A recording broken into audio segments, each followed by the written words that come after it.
ಯಾರೆಲ್ಲ ಹೊಸದಾಗಿ ಮನೆಯನ್ನ ಕಟ್ಟಿಸಿದಿರೋ ಹಾಗೆ ಕಟ್ತಾ ಇದ್ದೀರೋ ಅಂಥವ್ರಿಗೆ ಸರ್ಕಾರ ಲೈಸೆನ್ಸ್ ಅಂದ್ರೆ ಪರ್ಮಿಷನ್ ಅನ್ನ ಕೊಡದೇನೆ ಕರೆಂಟು ಹಾಗೆ ನೀರಿನ ಅನುಮತಿ ಇಲ್ದೇನೆ ಮಾರಕ್ಕಾಗದಿರೋ ರೀತಿಯಲ್ಲಿ ಶಾಕ್ನ ಕೊಟ್ಟಿದ್ನ ನೋಡಿದೀರಾ. ಹಾಗೆ ಇನ್ನೊಂದು ರೂಲ್ಸ್ ಏನಪ್ಪಾ ಅಂತಂದ್ರೆ ಯಾರೆಲ್ಲ ಬಾಡಿಗೆ ಮನೆಯಲ್ಲಿ ವಾಸ ಮಾಡ್ತಾ ಇದ್ದೀರಾ ಹಾಗೆ ಯಾರಿಗೆಲ್ಲ ಬಾಡಿಗೆ ಮನೆಯನ್ನ ಕೊಡ್ತಾ ಇದ್ದೀರಾ ಅಂತಂದ್ರೆ ಬಾಡಿಗೆಯವರು ಹಾಗೆ ಮನೆ ಓನರ್ ಏನಿರ್ತಾರೆ ಮನೆ ಮಾಲೀಕರು ಇಬ್ರು ಕೂಡ ಖಂಡಿತವಾಗ್ಲೂ ನೋಡ್ಲೇಬೇಕಾದಂತ ವಿಡಿಯೋ ಇದು. ಏನಪ್ಪಾ ಅಂತಂದ್ರೆ ಕೇಂದ್ರ ಸರ್ಕಾರ ಹೊಸ ಬಾಡಿಗೆ ನಿಯಮವನ್ನ ಮಾಡೋದಕ್ಕೆ ನಿರ್ಧಾರವನ್ನ ಮಾಡಿದೆಯಂತೆ. ಭಾರತದಲ್ಲಿ ಕೆಲಸಕ್ಕೆ ಅಂತ ಬಂದಿರೋರು ಜಾಸ್ತಿ ಜನ ಇರೋದ್ರಿಂದಾಗಿ ಬಾಡಿಗೆ ಮನೆಯಲ್ಲಿ ವಾಸ ಮಾಡುವಂತವರು ಜಾಸ್ತಿ ಜನ ಇದ್ದಾರೆ. ಬಾಡಿಗೆ ಮನೆಯವರು ಮತ್ತೆ ಮನೆಯ ಮಾಲೀಕರ ಮಧ್ಯೆ ಇರುವಂತಹ ಮಾಹಿತಿ ಅವರಿಬ್ಬರಿಗೆ ಮಾತು ಬಿಟ್ರೆ ಬೇರೆ ಯಾರಿಗೂ ಕೂಡ ಗೊತ್ತಿರೋದಿಲ್ಲ. ಯಾವ ರೀತಿ ಮನೆ ಬಾಡಿಗೆ ಕೊಟ್ಟಿದ್ದಾರೆ, ಎಷ್ಟು ಕೊಟ್ಟಿದ್ದಾರೆ, ಏನು ಅಂತಾನೂ ಕೂಡ ಯಾರಿಗೂ ಕೂಡ ಗೊತ್ತಿರಲ್ಲ. ಇವರಿಬ್ಬರ ಮಧ್ಯೆ ಇರುವಂತ ಸಮಸ್ಯೆನ ಬಗೆಹರಿಸೋದಿಕ್ಕೆ ಅಂತ ಹೇಳಿ ಸರ್ಕಾರ ಹೊಸ ಕಾನೂನು ಜಾರಿಗೆ ತರ್ತಾ ಇದೆಯಂತೆ. ಇದರಿಂದ ಬಾಡಿಗೆ ಮನೆಯವರಿಗೆ ಹಾಗೆ ಮನೆ ಮಾಲೀಕರಿಗೆ ಏನ್ ಪ್ರಯೋಜನ ಅಂತ ನೋಡೋದಾದ್ರೆ ಇವರಿಬ್ರು ಮಧ್ಯೆ ಇರುವಂತ ಸಮಸ್ಯೆಗಳಿಗೆ ಪರಿಹಾರ ಸಿಗುತ್ತೆ. ಈ ಒಂದು ಕಾನೂನಿಗೆ ಇವರಿಬ್ರು ಕೂಡ ಒಪ್ಪಿಗೆ ಕೊಟ್ಟಿಲ್ಲದೆ ಹಾಗೆ ಏನಾದ್ರೂ ಇದ್ರೆ ಫೈನ್ ಕೂಡ ಬೀಳುತ್ತಂತೆ. ಬಾಡಿಗೆ ನಿಯಮ 2025 MGA ಅಂದ್ರೆ ಮಾದರಿ ಬಾಡಿಗೆ ಕಾಯ್ದೆ ಅಂತ ಹೇಳಿ ಬಾಡಿಗೆ ಅಗ್ರಿಮೆಂಟ್ಗೆ ಸಹಿ ಹಾಕಿದ 2 ತಿಂಗಳ ಒಳಗಾಗಿ ಆಯಾ ವಲಯದ ಸಬ್ ರಿಜಿಸ್ಟರ್ ಆಫೀಸ್ನಲ್ಲಿ ಕಡ್ಡಾಯವಾಗಿ ನೋಂದಣಿ ಮಾಡಿಸ್ಬೇಕಂತೆ. ಆಯಾ ರಾಜ್ಯ ಸರ್ಕಾರದ ಅಧಿಕೃತ ಆನ್ಲೈನ್ ನೋಂದಣಿಯಲ್ಲೂ ಕೂಡ ಇದನ್ನ ಮಾಡಿಸ್ಬೋದು.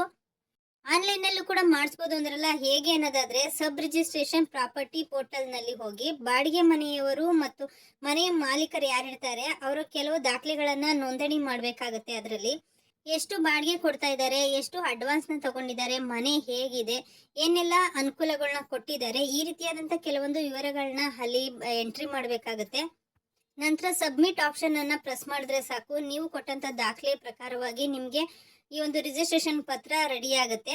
ನೀವು ಯಾವುದೇ ರೀತಿಯ ಆನ್ಲೈನಲ್ಲಾಗಲಿ ಅಥವಾ ಆಫ್ಲೈನ್ ಅಂದರೆ ರಿಜಿಸ್ಟ್ರೇಷನ್ ಆಫೀಸಲ್ಲಾಗಲಿ ನೀವೇನಾದರೂ ಇದನ್ನ ಎಂಟ್ರಿ ಮಾಡಿಸಿಲ್ಲ ಅಂತಂದರೆ ನಿಮಗೆ ಕಾನೂನು ಪ್ರಕಾರವಾಗಿ ದಂಡ ಕೂಡ ಬೀಳುತ್ತೆ ಅಂತ ತಿಳಿಸಲಾಗ್ತಿದೆ. ಮನೆಯ ಓನರ್ಗೆ 5,000 ರೂಪಾಯಿವರೆಗೂ ದಂಡವನ್ನು ವಿಧಿಸಲಾಗುತ್ತೆ ಅಂತ ಹೇಳಲಾಗ್ತಿದೆ. ಮನೆಯ ಬಾಡಿಗೆಯ ದುಡ್ಡಿನ ಪ್ರಕಾರ ಹೆಚ್ಚು ಹಣವನ್ನ ಮುಂಚಿತವಾಗಿ ತೆಗೆದುಕೊಳ್ಳುವ ಆಗಿಲ್ಲ. ಇನ್ನು ನೀವೇನಾದ್ರೂ ಕಮರ್ಷಿಯಲ್ ಆಗಿ ಏನಾದ್ರೂ ಬಾಡಿಗೆ ಕೊಟ್ಟಿದ್ದೀರಾ ಅಂತಂದ್ರೆ ಅಂಗಡಿಗಳಿಗೆಲ್ಲ ಅವಾಗ ನೀವು 6 ತಿಂಗಳು ಬಾಡಿಗೆಯನ್ನ ಮಾತ್ರ ನೀವು ಅಡ್ವಾನ್ಸ್ ಆಗಿ ತಗೋಬೇಕು ಅಂತ ತಿಳಿಸಲಾಗ್ತಾ ಇದೆ.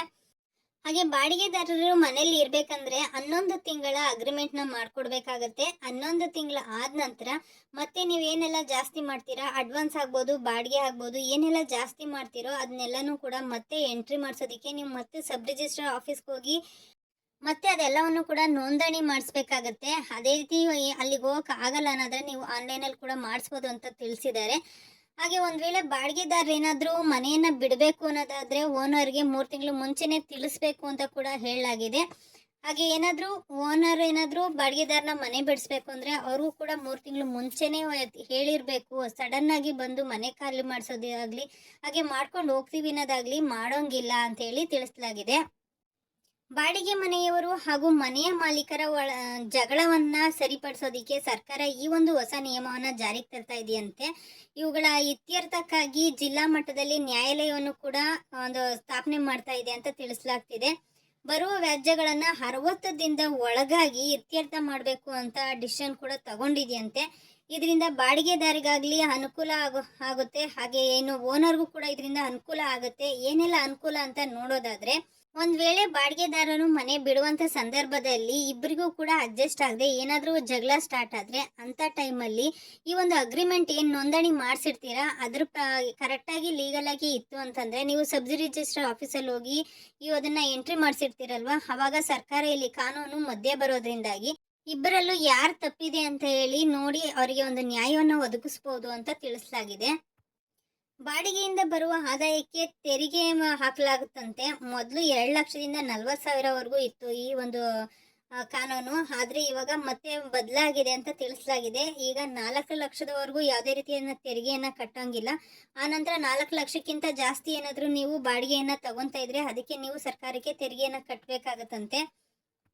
ಯಾರೆಲ್ಲ ಬಾಡಿಗೆ ಪತ್ರನ ರಿಜಿಸ್ಟ್ರೇಷನ್ ಮಾಡಿಸಿರ್ತಾರೋ ಹಾಗೆ ಬಾಡಿಗೆ ಹಣವನ್ನ ತೆರಿಗೆ ಕಟ್ತಾ ಇರ್ತಾರೋ ಅಂಥವರ ಜಗಳಗಳೇನಾದರೂ ಬಂತು ಅಂದರೆ ಈ ಒಂದು ಕಾನೂನಿನ ಅಡಿ ಇತ್ಯರ್ಥವನ್ನು ಮಾಡಲಾಗುತ್ತೆ ಅಂತೆ. ಈ ನಿಯಮವನ್ನ ಮುಂಬರುವ ದಿನಗಳಲ್ಲಿ ಸರ್ಕಾರ ಜಾರಿಗೆ ತರುವುದಾಗಿ ಯೋಚನೆಯನ್ನ ಮಾಡ್ತಾ ಇದೆ ಅಂತ ತಿಳಿಸಲಾಗ್ತಾ ಇದೆ.